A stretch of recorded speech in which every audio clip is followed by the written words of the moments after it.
Good afternoon, it's Gord here. I'm over at Anytime Fitness at Yonge and Elgin Mills. I'm here with owner and primary personal training manager, John Burke. And John, say hi. Hi, how's it going? John has helped me a lot in my efforts to get my physical health back, and I thought today would be a good idea, for my video today, a good idea would be to share a few tips related to some of the struggles I have. So I'm going to ask John a couple of questions and see where it goes. So, John, one of the struggles I have is with cardio. I use primarily the treadmill, and because I'm trying to lose weight, but I'm not sure whether I should be using the treadmill or the treadmill and mix it up with the elliptical and this other machine called the AMT or Stairmaster. Mm-hmm. So can you sort of maybe explain what you recommend for me to focus on for weight loss, and why I would choose one machine over another? Like, Yep. What do you recommend? In terms of selecting machines, a lot of it's dependent on what injuries you have and what issues are pre-existing. Ultimately, the goal of cardio is just to elevate your heart rate. So you can do that with jumping up and down in the air, or you can do it with a treadmill or a bike. One thing that I found over time is that the best thing for weight loss is the Stairmaster. The Stairmaster. It's about 50% more effective than everything else. So when you say more effective, does that mean it's more efficient to get my heart rate up, or... and the reason I'm asking, because I've always looked at that thing and been afraid of it, because it seems like a lot of work and a lot of effort. And I've fought knee challenges over the years because of playing hockey for years and being a little heavier in weight now. So does it make sense for me to try out the Stairclimber? In terms of the Stairclimber on the knees, it's pretty low impact. There's almost a zero impact. Because you're not stepping with force, you're just elevating your foot onto a surface that's already elevated. So there's almost no impact. It's actually one of the lowest impact machines we have. So I would have thought the opposite, because I think of climbing stairs as more of a strain than walking flat like on a treadmill. It's more strenuous, but it's definitely low impact. So it is low impact. So for my knees, I should actually go and try the Stairclimber. To a degree. And see if I can handle it. Yeah, right? At the moment, I would try and get down a little bit more in weight. The issue tends to arise when, there's knee problems and there's extra weight on the body. Right. That's when you start to feel it. And going at an elevated climb, that's when you're going to start to feel knee issues. So that's why a lot of people will do like an incline walk or an incline jog. Elevate the incline, because incline is lower impact than the stairs would be on. So not necessarily, it's not about going so fast, it's about maybe the load that you take. So incline helps with that without putting more stress on the joints. Yep. Ultimately for weight loss, the goal is to get the heart rate to about 130 beats per minute. Okay. So as long as your workout has intensity, you feel like you're sweating, you feel a little tired by the end. Yeah. Like I say, you could do that with almost any piece of machinery that feels comfortable on your body. Yeah. Cardio really, it's not like doing a different piece of cardio is going to work a different muscle group. Right. It really doesn't matter. You're not going to get any muscular benefit from cardio. Right. All you're going to get is heart rate elevation. And for me, I just find that my heart rate elevates the quickest with Stairmaster. And that I burn the most amount of fat. It's a more efficient way of getting there, as long as I can handle it with my knees. So I'm going to explore that next time. I think it's a great idea. Now, I use the AMT machine, which sort of looks like an elliptical, but I find it, I just feel it gives me a little more, I don't want to use the word strain, but more resistance. And I really enjoy that because it has a free-flowing movement. How do you differentiate that from something like the elliptical machine, the standard elliptical? The nice thing about an AMT is that because you are basically use your own body weight and your free motion, it allows you to work through strides, steps. So you can vary the type of cardio that you're doing. So you can do, steps, you can switch it over to strides. Versus the elliptical, where you're stuck in a certain stride length. And, for instance, people who have pre-existing knee issues, when they do the elliptical, a lot of times they have problems because their knees are forced to stay in a certain plane of motion. Right. So with the AMT, even if you have a certain impedance, you're still able to work through that motion because you'll work within the range that your body is capable of. Yeah, I think that helps explain why I feel more comfortable on the AMT than the elliptical. Yeah. So now that you had also in your response mentioned the fact about weight As you know, I've been coming here since about mid-January, and I've lost about 16 pounds since then. But my goals were to actually have lost lost double that by now, and I'm struggling, to be honest. I started to become what I call a cardio bunny. So when I get lazy and feel urgency that I'm too busy to work out, I feel, oh, why do I want to put myself through strain of a workout? But I find that ever since I sort of dropped the balance of resistance training, meaning using the weights and other machines, that my weight loss has kind of just stagnated. I feel great from the cardio, and so I come and I do that I'm doing that every day. But I feel like I've sort of lost my path. Can you explain maybe why the weight loss is sort of like stagnated compared to when I was doing weights more? Is it for sure. Diet? Is it just cardio versus resistance? Can you explain a bit about that? So what happens when we focus on doing mostly cardio for weight loss? What ends up happening is that we lose weight, but we lose muscle and we lose lean tissue. We lose lean tissue and we lose fat. Okay. So that's obviously a big concern, because when we're losing lean tissue, our metabolism slows down. Right. Right. So what ends up happening is that we need resistance training to stimulate our lean tissue. Right. Because when we lose lean tissue, we slow metabolically. And basically you're constantly in an energy balance where you burn calories with cardio, then you got to eat less cardio. So basically you can't catch up. Right. When you do resistance training, you say you burn 300 calories in an hour of resistance training, right, or you burn 350 during cardio. Right. A lot of people think that, okay, I burn more calories during cardio. Yeah. But what ends up happening is over the next 24 hours, you burn an additional 300 calories from weight training. Wow. And once you get off the treadmill, there's no more weight loss. I see. Hormonally, the benefit is about 300 times better doing resistance training.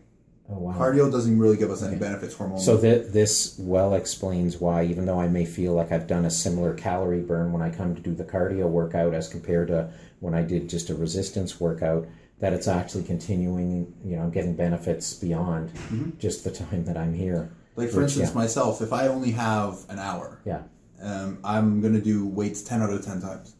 Because I'm going to lose more weight, I'm going to burn more fat, I'm going to get more metabolic increase, I'm going to get stronger, I'm going to increase and I'm still going to be able to increase my heart rate. Yeah.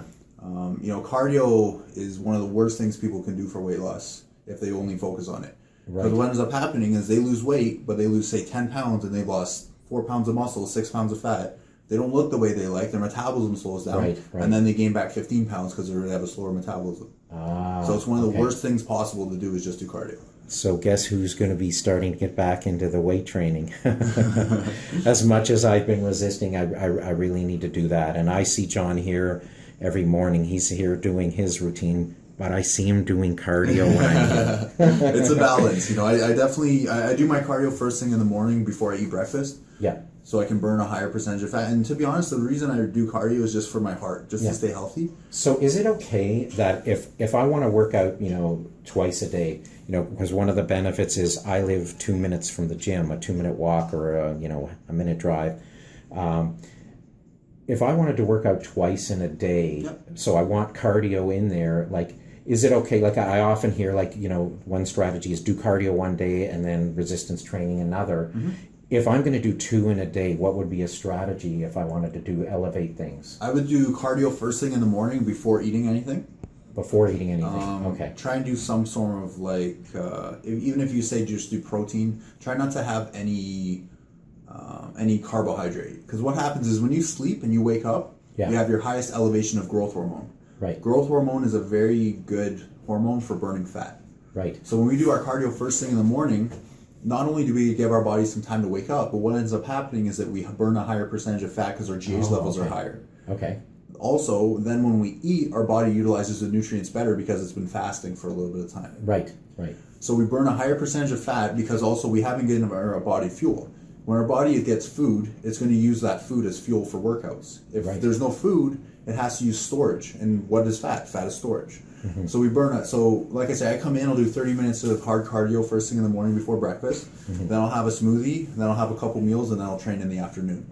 Right. Okay. So you want to try and do your cardio in the morning fasted, so to speak. So basically before eating anything. Okay. See how you feel. Like if you feel dizzy. Yeah, because I always come before I eat in the morning. Yeah, it just sort of wakes me up, makes me feel good to start the day, and then sometimes later in the day I feel I need to do something else because I sit so long in the chair. And that'd be perfect time to come in and do some resistance training. You don't have to do every other day. Yeah. You can do cardio in the morning and come back and do resistance training because it's different energy systems. Right. When you do cardio, it's more oxidative, so you're using a lot more fat for fuel. Yeah. And so then resistance the issue that people have, like I've heard them say, well, if you're coming for an hour, do X amount of time cardio, X amount of time training. But if you actually have the ability to come back another time in the day, it's almost as if, from what I understanding, as if like that the fact that you did that cardio is great, but it's a non-issue for what you're going to do with the resistance training because you're working a whole different set and you'll have your energy back by later in the day, right? And I'll almost never do cardio with weights. Almost never. You'll catch me maybe 1 out of 50 workouts do them together. Yeah. And the reason for that is if you do a good hard resistance training session,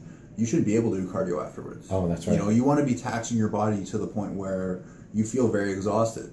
Yeah. So for me, it's extremely difficult to then go do 30 minutes of Stairmaster afterwards. Yeah. You know, you see the way I do it in the morning. I go pretty high intensity. Yeah, exactly. So what I like to do is separate it so I can do my high intensity cardio session, burn a lot of fat, get my heart rate going, elevate it, and then later in the day, once my body's been refueled, then go back and do it again. So you're getting elevations in hormones, right? So what we're trying to do is these workouts will now optimize our hormones, right? So we're making the most of hormonal spikes. Yeah.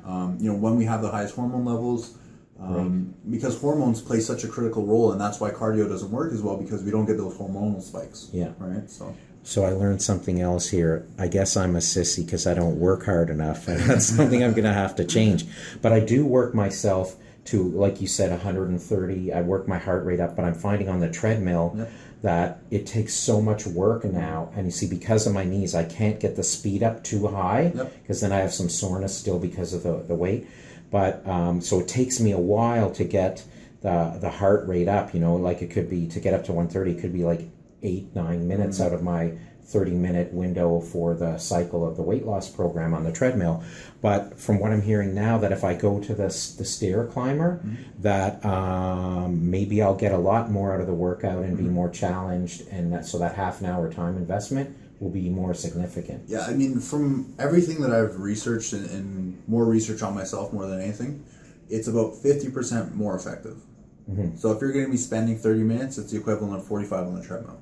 Oh, wow. So that's just from my personal experience, from everything I've tested in terms of, you know, I did 8 weeks of doing 45 minutes of treadmill, and I did 8 weeks of 30 minutes of stairs. Okay. And I got much leaner and better looking doing the stairs. That's why the only cardio I'll ever do is stairs. I won't do anything else. Okay, so now I'm going to have to try out the stairs, and that means I'm going to be more tired in a half an hour if I survive that long. And you don't even necessarily have to do the full 30 minutes. You know, work your way so you up. work you can do, to fatigue. Yeah, try 10 minutes. Yeah. You know, in reality, you probably won't be able to do 30 minutes on the Stairmaster. So that brings another point. Like I remember being told that to try to stabilize my heart rate at the 130 for maximum weight loss efficiency. Well, if I'm working that much harder on the Stairmaster or Stairclimber, how do you balance that? Do you just slow down, or you can? Or will I get too exhausted and have to stop earlier? Yeah, I mean you can. Like, don't go crazy fast, but I mean ultimately, if you're a little bit above the 130 range, if you're in the 140 range, in reality you're still burning calories. You know, it's not like you're never going to burn fat. And calorie burn is calorie burn, right? Right. You're going to burn the most percentage of fat at the 130 mark. Right. But for instance, I do interval training. Yeah. Which elevates my heart rate to like 180. Yeah. And then I bring it back down to, you know, stable. So, you know, and that work doesn't necessarily work the fat burn zone. Yeah. But overall, I'm burning, you know, 25% more calories. Right. So the total percentage of calories of fat, the total calories of fat is actually a higher number, even though the percentage is lower, right? Oh, that's great. So it doesn't necessarily have to always be 130. Like if you're fatigued and you're working hard, you know, don't worry about having to necessarily stay within that range, right? Okay, yeah. You know, because it's funny. Some days I come, I guess, depending on how I'm feeling or what I went through the day before. I just, you know, I may get into the heart rate zone very quickly. Sometimes I'm like feeling like I'm working so hard and I'm not getting there. So I find an inconsistency sometimes. But thank you so much for this great information and for sharing with everyone here, and I'm going to ask John to do more of these if everyone likes them. So I want to explore maybe next time the topic of the interval training, because that's something that's intrigued me, but I've always been, afraid of approaching it because of, dealing with my knees, and we'll discuss whether, I should wait till a certain stage and things like that, but I look forward to that. All right, sounds good. Thanks again. Yeah, no problem. All right, thanks, John. Okay, everyone. Take care. That's it for today. Bye.